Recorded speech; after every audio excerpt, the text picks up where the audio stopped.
How's everybody doing? Welcome to Evening Rants, episode 127. I'm running solo tonight because Mark is doing his thing, traveling around the country and building an empire, and I am very happy for it. Congratulations, bro. Great day. But today we are going to talk about how former CDC Director Robert Redfield basically admits that Robert F. Kennedy Jr. is correct and basically endorses Donald Trump to be president of the United States. So I am extremely interested in this. Now, I must tell everybody that we are having very serious storms where I am at, so this might not be able to make it. But if I lose you guys, I will be back as soon as possible. So now, I just want to hop right into it. Let's just get to this shit, right? So this is what I'm talking about. This is a Newsweek article coined by Mr. Redfield. And I'm going to go over here. Running solo. Here we go. But this is from, this is in Newsweek. And this is Donald Trump has a plan to make America's children healthy again. It's a good one, and it's his opinion.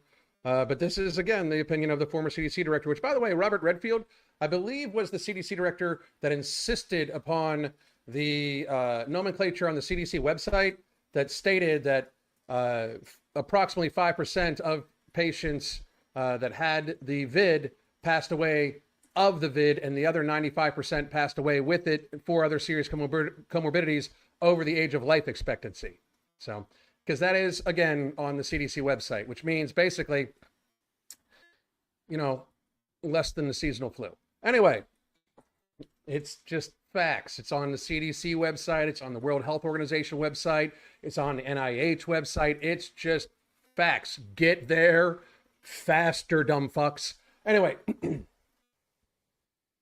here we go. Let me get to this portion of it. All right. In 2019, the Trump administration set a course to address chronic disease, funding earlier interventions to curb the growing crisis. Because, it is an absolute crisis. We cannot possibly sustain this level of chronic illness in our country. The wave of chronic illness, disease, and death that is coming, if we do not right the ship about having 93.2% of the population being somewhat metabolically dysfunctional, and likely well over 50% of the population morbidly obese, good 30 to 35 to 40% of it morbidly obese, and probably 85% of it overweight. We cannot possibly sustain this. It is not a possibility. Like, there will be, if we do not get a hold of this in the next 20 years, a mass die-off. And that's not a joke. Like, look at type 2 diabetes, look at cardiovascular disease, look at Alzheimer's, which is a metabolic disorder. These things must be addressed, and we must take it seriously. We cannot continue to go like this. Now, I know it's all cutesy for everybody to just like walk around and say, look at me, I'm cute and fat, I'm a girly girl. Shut the fuck up and lose some weight, do some exercise, try to stop face fucking yourself daily with ice cream, and try to eat some whole goddamn foods. We, the people, need to make America healthy again. We cannot depend on the healthcare industry to make us healthy again, because this article will explain why. But the healthcare industry, for the last 40 or so years, facilitated by the federal government, has been sickening the people. It is easier to control people that are fat, sick, and dependent upon pharma. Like, people aren't going to all of a sudden jump up when they have to, get their meds every other day. It's just not happening, right? So, 5 years later, this issue is exactly where it needs to be, at the center of the presidential debate, now in a unique partnership. But realistically, it's not actually in the presidential debate. It's not at the center of the presidential debate at all, because only one side is talking about it. The other side is take your jab and make sure that you take your Mpox jab too, even though you're not a gay man. To heal our children, a president must see the possible and lead our nation to act. After more than 40 years in the public health arena, which, what the fuck have you been doing? No shit, dude. 40 years? A lot of this shit is your fault then. It might surprise some of my colleagues to know that I think President Trump chose the right man for the job, Robert Kennedy Jr. Talk of healthcare reform often centers on cost to customers, which is ridiculous because if we have healthcare reform to the point where we just stay healthy, we don't need to worry about cost to customers because the free market will decide the cost. It will go down. If less people are impacting the healthcare industry, if say we, reduced the number of people that had chronic illness, so it was only maybe 20% of what we spent total on healthcare in a year instead of 90%. Right now, $4.5 trillion is spent per year, and 90% of that is on chronic illness and mental illness, which are lifestyle driven for the most part. Mental illness and chronic illness are both massively affected by lifestyle, massively. We know chronic disease is more than 75% of the country's $4 trillion annual healthcare expenditure. It's actually 90% according to the CDC, that organization that you used to run, which is oddly named Center for Disease Control and Prevention, yet they haven't controlled or prevented any fucking diseases in the entirety of their existence. Just saying. Unfortunately, and even if so, that is $3 trillion a year, but it's actually a little higher than that. It's probably about $3.5 trillion a year. Unfortunately, we have a sick nation. It's not unfortunate. It's by design. I'm just going to put that out there. It is completely by design that we have a sick nation. Completely. We're paying too much for chronic disease, and this must change. It's time to make America healthy again. I will raise my hands up every time somebody says that because we own the shirt. We were actually the first people to print shirts for that 2 years ago. Which, by the way, Robert F. Kennedy, Nicole Sheridan, all you guys, Mark and I are ready. We've been at the forefront of this before anybody even mentioned it. We're ready. Call us in. We got this. We just need backing. Increasingly, it starts with our children. According to the National Survey of Children's Health, more than 40% of school-aged children and adolescents have at least one chronic health condition. That is an American fucking tragedy. 40% of school-aged children have at least one chronic health condition. 40%? That is fucking tragic. Parents report around 41% of children under 18 had a current or lifelong health conditions when asked about just 25 health conditions. For instance, obesity in American children has increased dramatically since John F. Kennedy's presidency because basically Kennedy was having people like try to be healthy in high school, and then all of a sudden Kennedy got whacked. So shocking that he was trying to take money away from the pharmaceutical companies. And the Rockefellers don't seem to like that because the Rockefellers completely own the healthcare and pharmaceutical industry, just in case you're wondering. The causes of childhood obesity are complex, not really, but a primary origin is clearly that the modern American diet of highly processed foods and the complete lack of care and lack of concern by American parents. If your child is 12 years old and weighs 200 pounds and they are of normal height, you have seriously fucked up and are abusing your child. I know that the people in politics, including RFK Jr. and all of them, I know they're not going to just say that because votes, and I appreciate that. I want you guys to get elected because we do need to make America healthy again. But I'll tell you for fucking sure, if you've got a 200-pound 12-year-old and they're of normal height, unless they're abnormally tall, if they're of normal height, you are abusing that child. If you've got a 300-pound child, they should, very seriously, intervention should be happening. It's just without even question in my mind. The causes of, but our food problem goes well beyond obesity. Pesticides are proven risk factors for neurodevelopmental outcomes in kids, causing maladies like ADHD. Which ADHD is, one more time, not a malady. It's a phenotype. It's a fucking superpower. But anyway, I digress.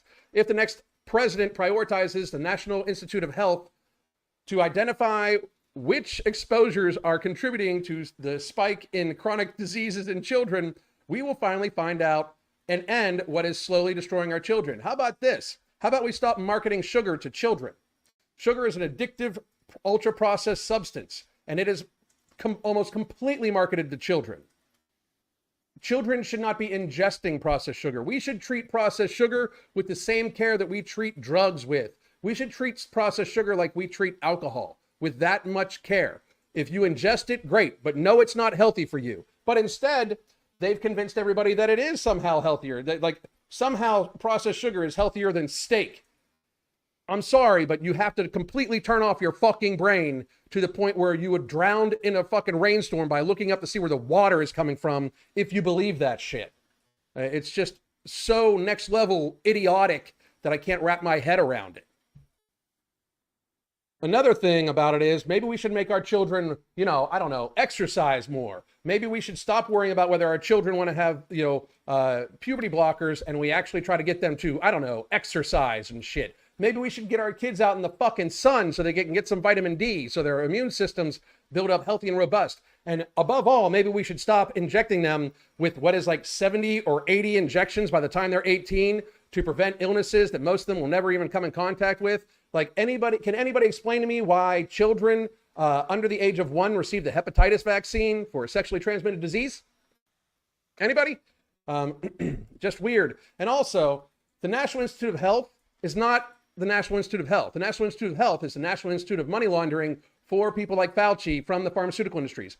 People that work for the National Institute of Health can receive royalties from pharmaceutical companies for drugs that they actually fund and approve through the NIH with taxpayer money and not have to disclose it. How the fuck is that even possible?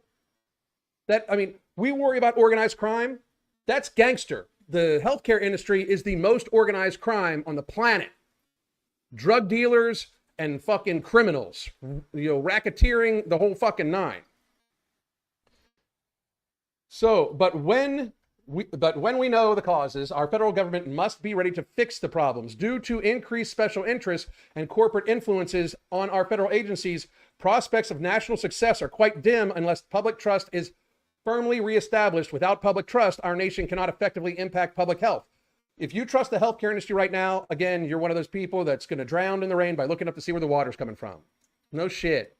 Like, if you still trust the healthcare industry, you are next level fucking stupid. Now, I'm not saying don't go to a doctor before anybody gets fucking crazy. I'm not saying that. I am saying that if your doctor cannot explain every single fucking thing to you about the drug that they are prescribing to you, including all the possible negative side effects, long-term and short-term, in language that you understand, they are robbing you of informed consent. And once again, I've said this many times, I know that informed consent became a non-factor in 2020, 2021, 2022, because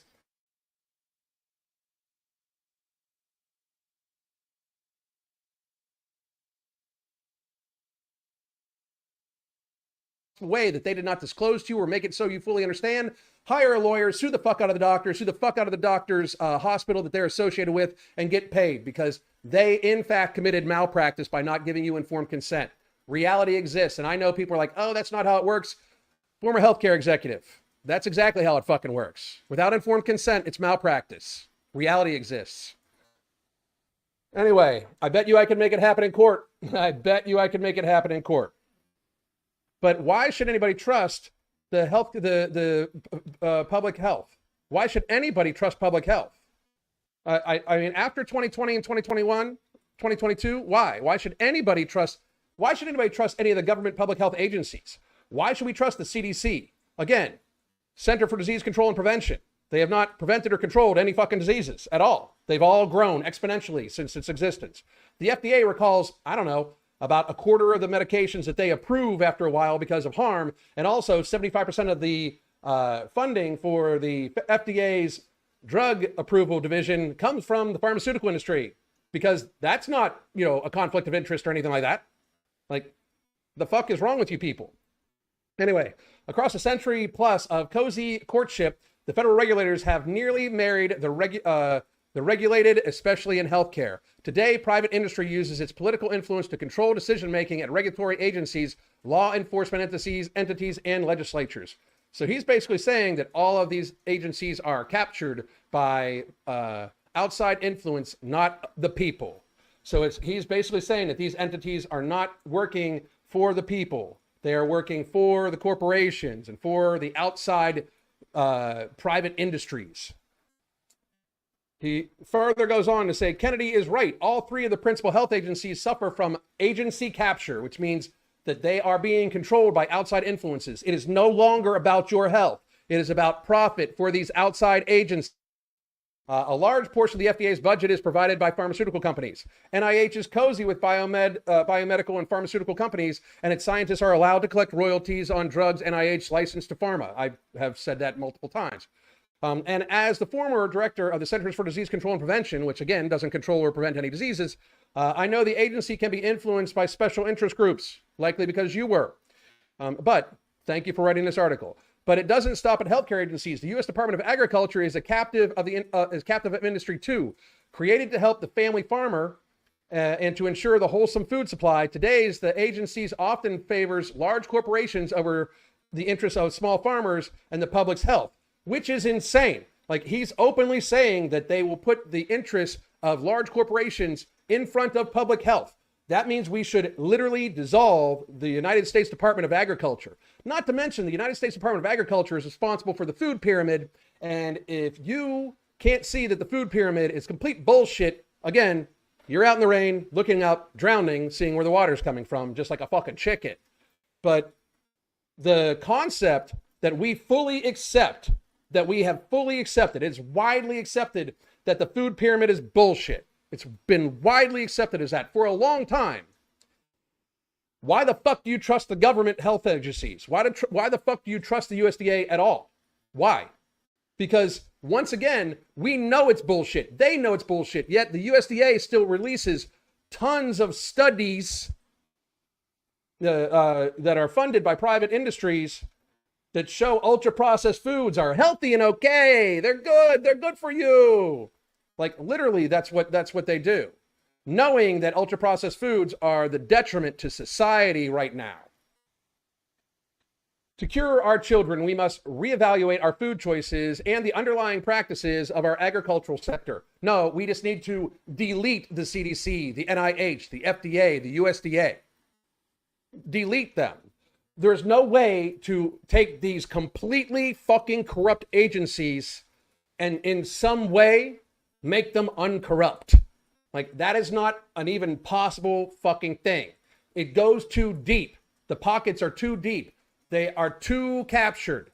You are not going to wrestle these things away from these huge pharmaceutical and food companies. It's not going to fucking happen. We need to abolish these agencies and start fresh with something that has only the interest of the people, where the United States people, we the people, can see every communication with every company about everything.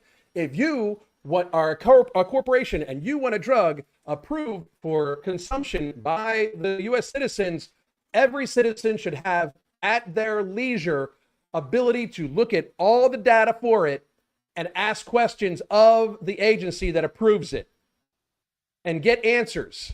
And if not, don't approve the drug. Anywho, we must prioritize wholesome and nutritious foods. Yes, and activity and exercise and not drugging our children.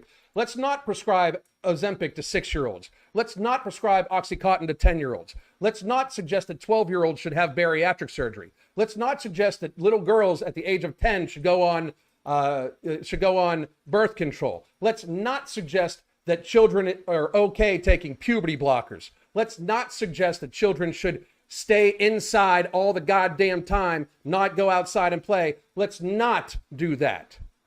Let's not. Let's also unfatten the parents and make the parents responsible for this shit. Because very frankly, while I understand the food system and all this bullshit, I understand ultra-processed foods are everywhere, blah, blah, blah. It's still your choice to put it in your fucking mouth. And it's still your choice to put it in your child's fucking mouth.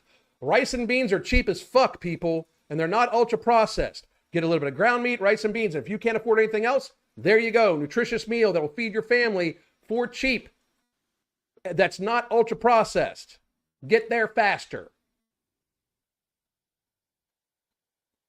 So we go down a little bit more. Critics say our public health system has failed patients.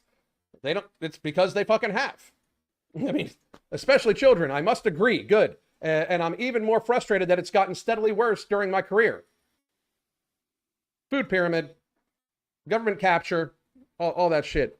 As parents and grandparents, doctors, and good citizens, we must finally do something to end this chronic disease epidemic. President Trump has pledged, if elected, to establish a panel of top experts working with, and we need to vet every one of these top experts, and we need to be able to see every communication that any of these top experts have.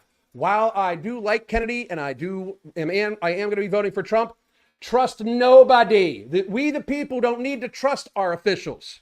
They should trust us. We should not trust our elected officials.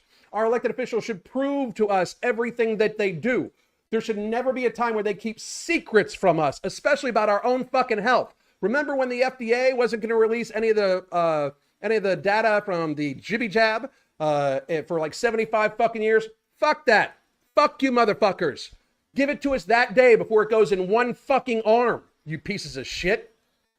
Anywho, but President Trump has elected, if established, to establish a panel of top experts working with Kennedy to investigate what is causing the decades-long increase in chronic health problems and childhood diseases. He specifically mentioned autoimmune disorders, autism, obesity, and infertility. In 2019, we took steps to take on the chronic disease epidemic. We also focused on creating earlier interventions for diabetes, heart disease, high blood pressure, kidney disease, and more. In response, Kennedy pledged that within 2 years, we will watch the chronic disease burden lift dramatically, and I believe we can do that in 2 years. If he's given the tools he needs to make a change, I would gladly help. I believe him, and I think President Trump will empower him. I support their noble efforts to heal our children.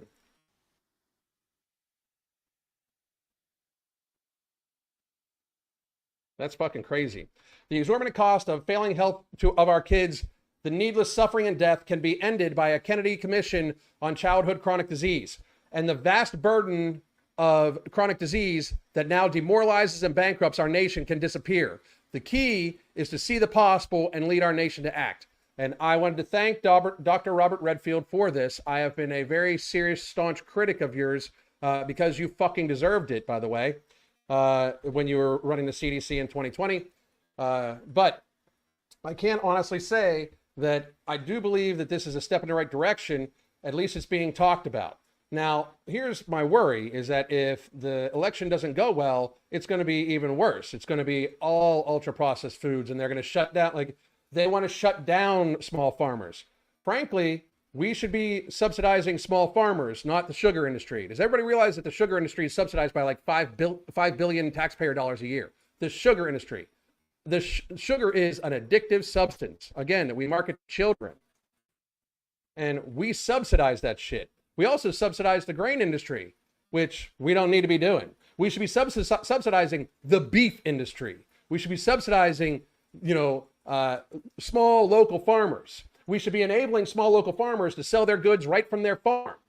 Like, who the fuck is the federal government to say that you can't sell produce from your own farm, that you can't sell milk from your own farm? Who the fuck is the federal government to say you're not allowed to drink raw milk if you accept the fucking risks? Who the fuck are they to say that?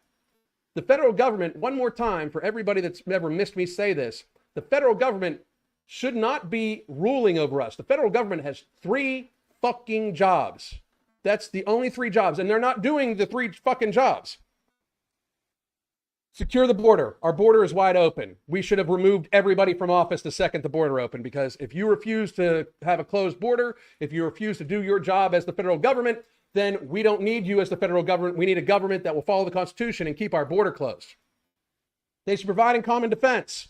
We can't even get enough people, thanks to the chronic illness epidemic, to refill the military, especially after this administration booted a bunch of people out of the military because they would not take an experimental therapy produced by historically corrupt companies and a historically corrupt industry that had full liability protection with almost no long-term safety data at all. Well, no long-term safety data at all and almost no testing at all.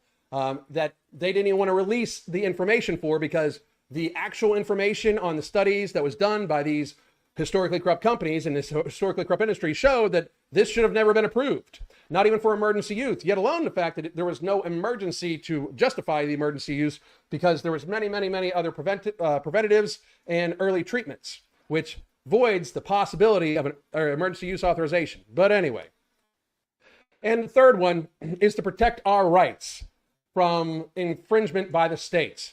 Instead, our federal government is infringing upon our rights. They're telling us what weapons we can and can't own. That is none of their fucking business. Does everybody realize that? The federal government should have nothing to do with firearm purchases or ownership at all, whatsoever. That should definitely be a state thing, and it should be uninfringed. The federal government, if a state tries to say you can't buy a handgun, the federal government should be like, nope, That's their right to do so. That's the right of the people to arm themselves. That is the right of the people.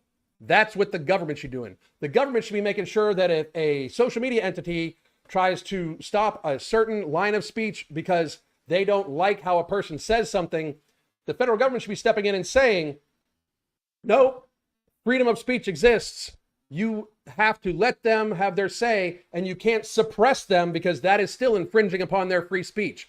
If you allow another voice to be heard louder than some other voice that should be heard the same amount, that is, again, infringing upon free speech. And instead of protecting that right of free speech, the government in 2021 paid social media entities to censor Americans based off of what they said. The federal government is not acting in any way that the federal government should be acting.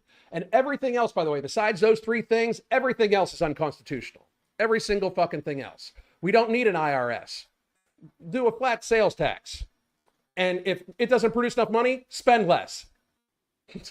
Give no foreign aid because that's not protecting us.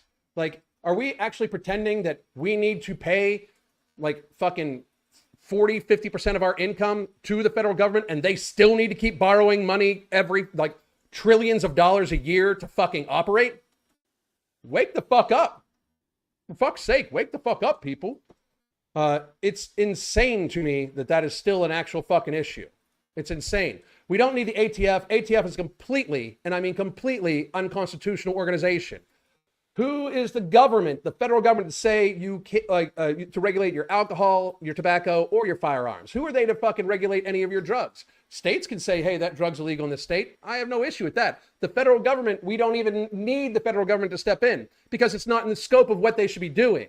You see, they should be protecting our rights, not telling us how much of them we get to have.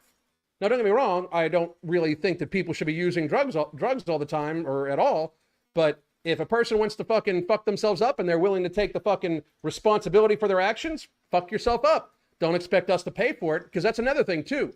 Our government has found a way to share societal burden, especially for healthcare, to the point where they can sicken people who then need to be taken care of by people that aren't sick.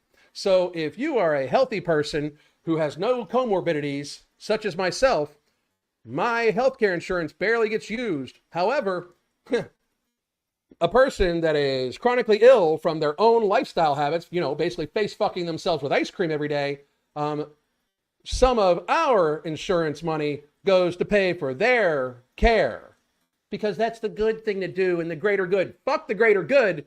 I want my individual liberty. I want my individual liberty.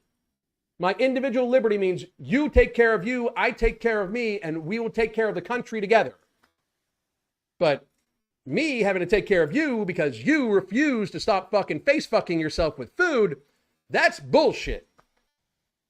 Reality exists. So, this is going to be a short one today because it is storming like crazy here, and I am going to go hang out with the wife. I will be back tomorrow. I believe I'm having Alex Rosen back on either on Monday or Tuesday of next week, and I'm looking very forward to talking to him.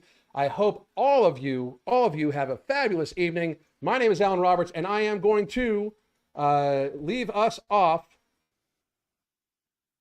with a nice little ad here. I hope all these new big pharma there. What is the mechanism of action? They help control your appetite. Unfortunately, with that, a ton of side effects, including stomach paralysis. What if I were to tell you that we have designed a natural supplement utilizing 4 proven human-studied ingredients that actually helps blunt your appetite without the harsh side effects. Plus, it's been shown to help you burn fat while at rest. Ambrosia No Morbidity is that supplement. At the end of the day, it comes down to consuming less calories. It comes down to controlling your appetite. And we do all of this without the use of harsh stimulants, without the use of harsh pharmaceuticals. If you're looking to improve your life, lose weight, and improve your health dramatically, Ambrosia No Morbidity is for you.